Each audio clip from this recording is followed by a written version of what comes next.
For the next problem, let's convert this integral just to spherical coordinates. We're not going to actually compute it.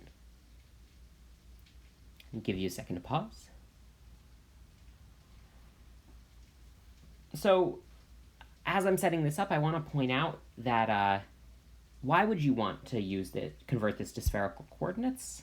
Because I already see lots of components of this that look like spherical or cylindrical coordinates, or like they're coming from spheres or circles. And so I'm just going to bet that polar and more polar is going to be a better bet for me. So like this already looks like a rho squared, for instance, and that just seems easy. So let me first convert my outer bounds. So my dx and dy's, as given, I'll take the xy plane. My outer bounds for y are between 0 and 3, so 0 and 3. And my bounds for x are between 0 and so x equals 0 is the y-axis. And then 9 minus y squared, all in a square root, that is itself a semicircle. So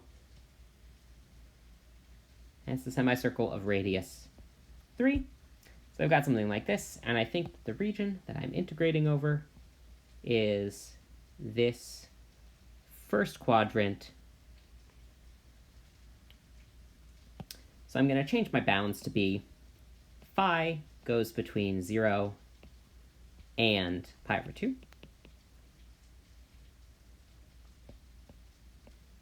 Right? And r is going to go between 0 and 3.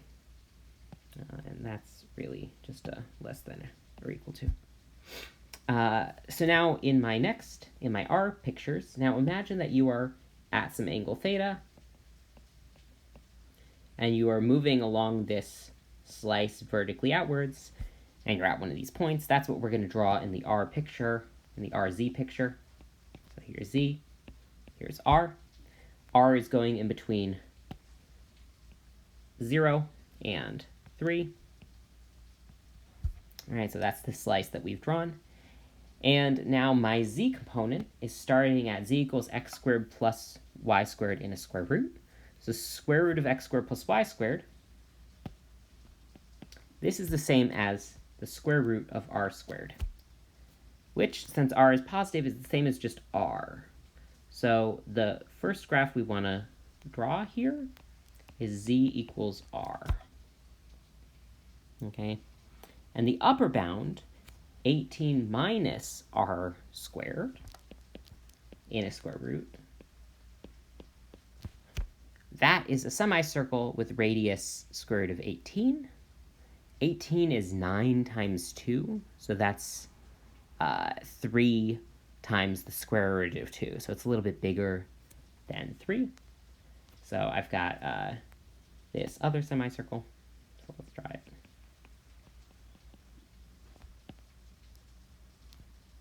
So each of these intersects is at the square root of 18. And this is, just to be clear, this is on the axis going up vertically. And so when I'm at this blue point here, when I'm at this point here, my z's start at this line and go up to this semicircle, which means that the region I am integrating over here looks like this. And so we just need to describe that. Oh, it's great. It's made up of circles and angles from the z-axis. So I'm going to notice that this angle right here, this guy, this is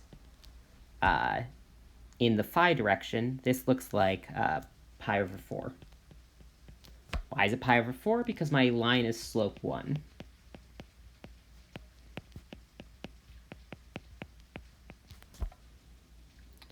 So it looks to me like my phi variable starts at 0 because I'm touching the z-axis. So 0 is where I just drew.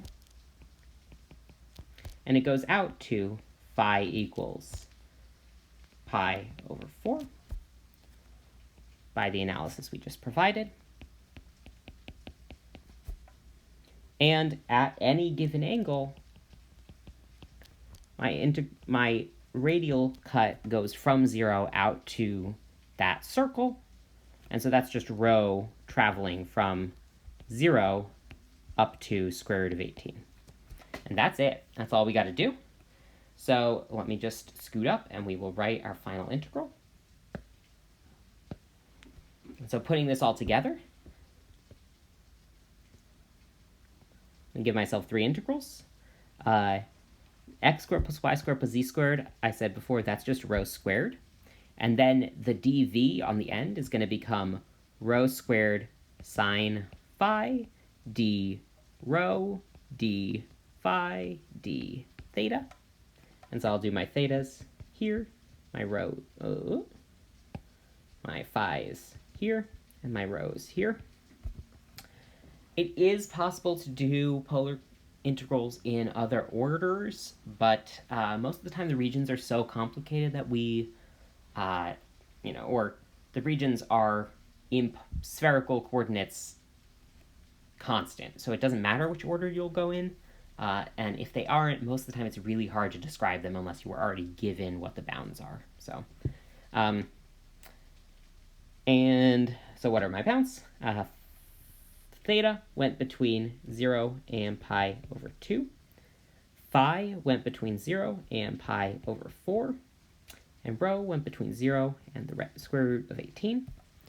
And now you can look and say, okay, rho squared, I can integrate that. Sine phi, I can integrate that. D theta, I can integrate that. Like, I'm good. So we'll stop there.